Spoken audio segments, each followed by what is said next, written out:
Welcome to the Off the Charts Football Podcast. I'm Matt Manicherian, former NFL scout and currently of Sports Info Solutions, joined by Aaron Schatz, the godfather of football analytics and the founder of Football Outsiders.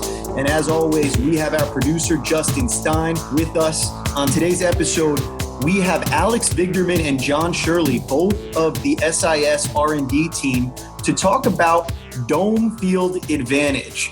So there's been a lot of kind of talk on the interwebs about this lately. Alex and John dug into the research a bit on their own. This is something that I know Aaron's looked into in the past. So it should be an interesting discussion. Alex, why don't we start off with you? Welcome. What prompted this research? Why don't you give a little background of kind of what was going on online? Sure.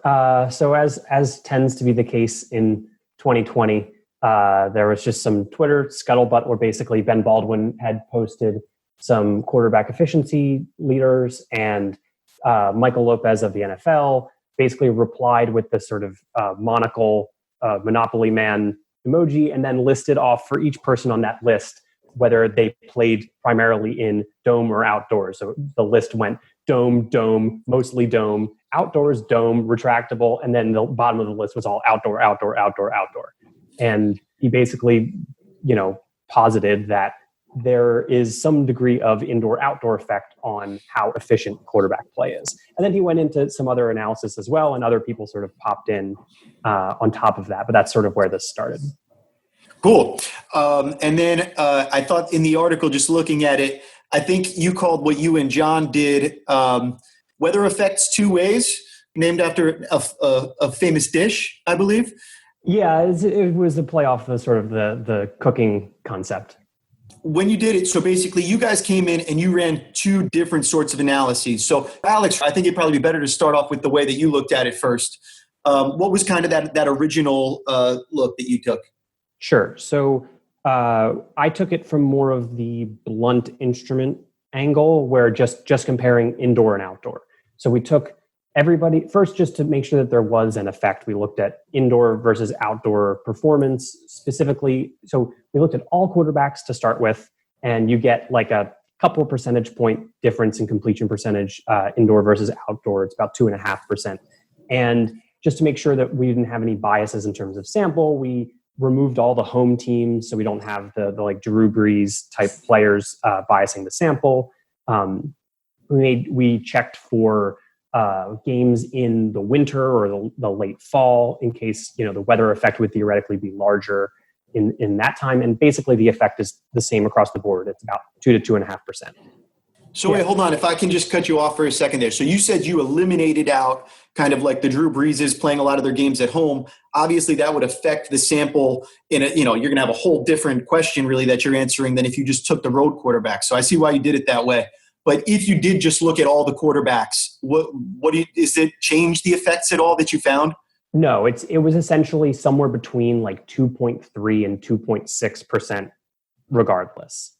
And so to take that a step further and see sort of this like hypothetical angle of, if you put X quarterback into Y stadium, how would his performance change? I essentially took every throw, again, isolating the road quarterbacks just to remove a little bit of that bias, but every throw's throw depth and the average completion percentage at each throw depth, smooth that out a little bit because that ends up being kind of jagged. And then took each player's percentage of games that he played indoors in a given season and compared that to every other team in the league in that season. So if Drew Brees might have played, 3/4 of his games indoors, but if he went and he played for Cincinnati, maybe he played no games indoors.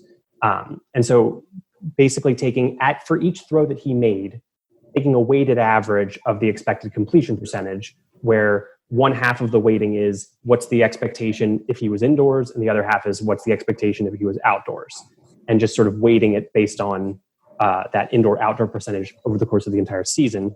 And that gives you essentially a hypothetical expected completion percentage for him in any other schedule for that season. And then if you sort of plot that out, you can see the range of expected completion percentages for each player. And the result of that is roughly the same. It's actually, the effect is a little bit smaller, where most players will vary between 1 and 2 percentage points, depending on what kind of schedule they have in a given year. So you made a fantastic visualization that kind of those results that's available on Sports Info Solutions blog. And I think looking at the chart real quickly, obviously what stands out is that Drew Brees had some of the most accurate seasons, and that could have looked kind of different depending on if he had been playing more outdoors. You look at Cam Newton and apologize for the least accurate season on here. You see that it was because he was actually playing in the most outdoor possible conditions. But then kind of in the middle of the graph, I think it gets really interesting just seeing what the range of each completion percentage season could have been depending on the quarterback. And you can see the other thing that I thought was kind of informative in the way that I did the graphic was that I showed which team they were playing for when they had that most extreme season. So like the guys like Phillip Rivers and Patrick Mahomes who played all of their games outdoors in 2018, for example, their highest completion percentage season would have been if they were playing for the Saints. So then if you look at Drew Brees in 2018, it's unsurprising that he's at the high end of his range of outcomes. Right, it makes sense. So, Aaron, I want to loop you into the conversation. I know you've looked at this before with Football Outsiders. So, how is this similar? How is it different than what you found in the past? Yeah, I mean, we actually, when I did my last version of DVOA, I added in an actual adjustment for domes that I found that passing is easier and even running is easier. Believe it or not, road teams, the effect was not that strong in 2019. But if you look over the course of a few years, and even if you look just at road teams, you actually have more running success in a dome than you do outdoors. So I don't, as of right now, that adjustment doesn't adjust for target depth on passes. And as of now, it's certainly stronger on passes than it is on runs. And the other interesting thing is that when I looked at it over the course of a few years, I didn't find a big difference between the different types of outdoor stadiums, right? I coded outdoor stadiums as either cold, mid-level, or warm and got basically the same results. Last year, though, there was actually a big difference. If you look at passes by road teams only for just 2019, the yards per play, net yards per play, is roughly the same for dome, warm, and mid-level. But for the stadiums that I targeted as cold, it was like 0.6 of a yard less.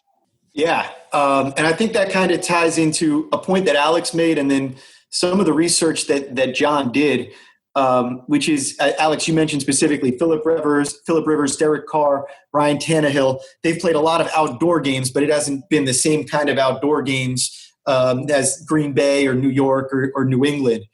So, John, how did you look into this, and what specific to that question, kind of the different types of outdoors, what sort of analysis did you do? So to look at the weather effects, I ended up creating two different models. One was a basic expected completion percentage model with just accounting for throw depth and whether or not the throw was outside the numbers, to take into account of a little bit of throw distance, not just throw depth. And then compared that model for each quarterback to another model that accounted for two variables for weather effects, one being apparent temperature, which accounts for the temperature of the game, a little bit of wind speed, humidity, all that kind of stuff. And then whether there was significant precipitation. Was it raining? Was it snowing hard during that game? And both of those were statistically significant in that model. And then when you compare the two for a set of players, the range of outcomes, the most negatively impacted player was actually Sam Darnold in New York, playing a lot of games outside in weather conditions. And he was impacted about 1.3% negatively. And then all the quarterbacks that were mostly positively affected were your dome quarterbacks, Matt Ryan, Jacoby Brissett, Matthew Stafford, Drew Brees. And they were all around the 1.2 to 1.7 range, would have been higher than expected.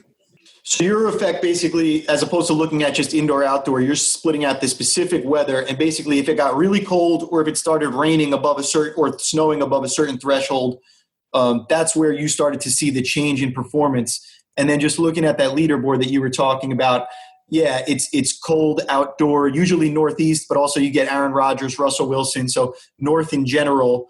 Whereas the guys that are positively impacted by weather, either they're indoors all the time or they're indoors all the time. Yeah, and I think the article shows the top 5, and they're all dome quarterbacks. And then, like, right below that is some of the quarterbacks that Alex had mentioned, the Phillip Rivers, players like that play outdoors but in good weather. So in terms of the methodology, that does a little bit of a better job of kind of teasing out those players and maybe adjusting for them more appropriately than you would with just an indoor-outdoor. I'm curious, though, and Alex, you can chime in if you want. When you look at it all together, what were the key takeaways here? Should we be evaluating quarterbacks totally differently than we have been? I don't think it's reasonable I mean, it's unlikely that this was ever going to totally revolutionize the way that we think about this sort of thing.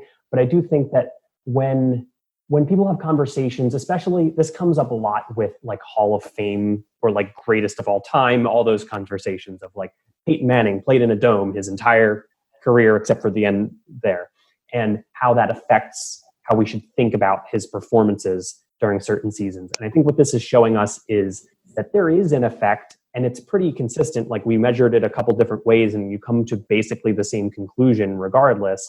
But that effect, like I wrote at the bottom of the article, if you took Drew Brees, who has about a 1% improvement as a result of his playing conditions, if you took a 1% improvement over his entire career, that's an extra 1,000 yards, which is not nothing, but also when you're talking about these sort of like career level discussions really isn't that impactful. And certainly on a season by season level is almost nothing. So that's interesting. So would you ever say that it would make sense? Like, it sounds like the way Aaron's approached it with DVOA is putting in a sort of adjustment here. When we look back historically at stats, in baseball, the home run king's the home run king, but we talk about park factors and stuff like that. Is it relevant to start talking about park factors in football, or at least on an individualized game level, depending on the weather that day? I know that that's something that's really good for fantasy projections. Certainly. I mean, I know, you need to adjust for the fact that obviously guys are going to have more yards indoors than they are outdoors. So the thing that I think is important to keep in mind is when we're looking at a season or a career, they're not playing all of their games indoors. So, but at a given game level, they are playing the entire game indoors. And so the effect at a single game level is likely to be larger than the effect at a season level, because you get a dilution of the mix between indoor and outdoor. So I would expect that DFS projections, fantasy projections, all that sort of thing should have a little bit of a larger effect because you're indoors 100% of the time or outdoors 100% of the time. The most obvious one to me is if you're trying to figure out a good over-under and you can get a really good picture of the weather, that's certainly going to give you a lot of direction in terms of which way that could go. I wonder even if you could theoretically find some weather-related edges in the way that you go about this stuff. Aaron, did you have any other thoughts about kind of the dome field advantage? I think the first thing that's interesting is that the outdoor performance doesn't seem to change over the course of the season very much. I think that suggests that maybe the issue has more to do with the wind than the temperature, because you still have, wind on a 50-degree day and wind on a 20-degree day, The other is a methodology question, which is, how did you guys treat retractable roof stadiums? Yeah, I mean, in the case of John's analysis, that's all based on the weather that is occurring in the game, and so it's unlikely to be biased in that fashion. In my case with the indoor outdoor, yeah, it'll treat a retractable roof stadium as an indoor stadium because the presumption is that they're going to close it when it matters. Yeah, most of the time they close it. I've never done a study to see. Something I keep needing to do is to look at those retractable roof stadiums to see if they do act differently on days that the roof is open compared to when the roof is closed. But now you run into complications like in Dallas, you can have the roof open or closed, and you can have the doors on the sides open or closed. And plus, if you're trying to do this stuff automatically using, the standard play-by-play that you get from a feed, it doesn't tell you whether the roof is open or closed. You'd have to enter that manually. It becomes very frustrating. Right. I think I like John's approach because we used publicly available weather API, or at least currently publicly available, and we're able to pull that in. So we're able to get the actual weather, and not just what the game time weather was in the game book, which is problematic at times, but kind of the weather as the actual game is going on. John, I'm just curious, with the retractable roof, with the indoor stadiums, it just goes in as 70 degrees and dry, or how does that work? Yeah, it goes in just basic. I think it was 75 degrees or something, and then a 0 for the precipitation level. So that's fascinating. I'd be wondering if we could unpack that question a little bit more about early season to late season, using the temperature model to kind of help us understand if there's something that's modulating that effect somehow, or what's going on there. The thing that I definitely find interesting about what Aaron was talking about and what John was talking about was that there's nonlinearity here. So Aaron was saying that there's a difference between, there's not much going on interesting in terms of an effect on performance for the clear weather and sort of the intermediate weather. But then when you get to the particularly bad weather stadiums, that's where the problems come in the same way that John with the precipitation, like a little bit of rain isn't affecting anybody. It's that when you get to above a certain level of rain, that's when it starts having an effect. So there is some of these effects are likely to have, they're likely to interact with each other. They're likely to have some of these, like, it doesn't matter until it matters. Yeah, the other thing is you have to look at multiple years, because if I go back into past years, I found that the cold stadiums are closer to the warm stadiums than the warm stadiums are to the domes. But in 2019, the warm stadiums were closer to the domes than they were to the cold stadiums. So it's complicated. And it's very nonlinear. You're right, because there's a lot of different, if you want to worry about every little thing, the fact is weather is different from temperature, and you might as well throw surface on there because it's easier to run fast on turf than it is on grass. All of these effects are different things that we can account for in different ways. So we'll leave it as it's complicated. All right. On that note, we will sign off and get out of here. As a reminder, you can find that article on the Sports Info Solutions blog at sportsinfosolutionsblog.com. You can also check out all of the great content that Football Outsiders has to offer at footballoutsiders.com. And we will be back next week with another episode of the Off the Charts podcast. As another reminder, we are hiring for football video scouts, 2020 football video scouts at Sports Info Solutions. You can apply on the careers page at sportsinfosolutions.com. For my co-host, Aaron Schatz, our guests, Alex Vigderman and John Shirley, and our producer, Justin Stein, I'm Matt Manicherian, and thank you for listening to the latest episode of the Off the Charts Football Podcast. Sports Info Solutions brings you the second annual edition of the SIS Football Rookie Handbook, with scouting reports and statistical breakdowns on over 280 college football players who are likely to be drafted or signed as rookie free agents in 2020. New features this year include unique and informative NFL team pages, research deep dives by the SIS R&D team, and, for the first time ever, the NCAA version of the SIS flagship football statistic, Total Points. At Sports Info Solutions, we collect and analyze college football players like it has never been done before. Whether you're a film junkie, an aspiring analyst, or just looking for the most comprehensive information on what your NFL team's rookies did while they were playing college football, this book has what you are looking for and more. Michael Lombardi, former NFL general manager and three-time Super Bowl winner, said, "This book is the closest fans will get to reading real NFL scouts reports, because it is detailed reporting with a complete understanding of what it takes to play in the NFL. Well done." John Park, the manager of research and strategy for the Indianapolis Colts, said, "Scouts matter because not everything that counts can be counted, and relevant data matters since not everything that can be counted counts. With that said, SIS creates relevant football data that matters." Please check out the SIS Football Rookie Handbook. It is available wherever you get books. You can get it on acta.com, ACTA.com. You can get it on Amazon.com, or you can find it at Barnes & Noble.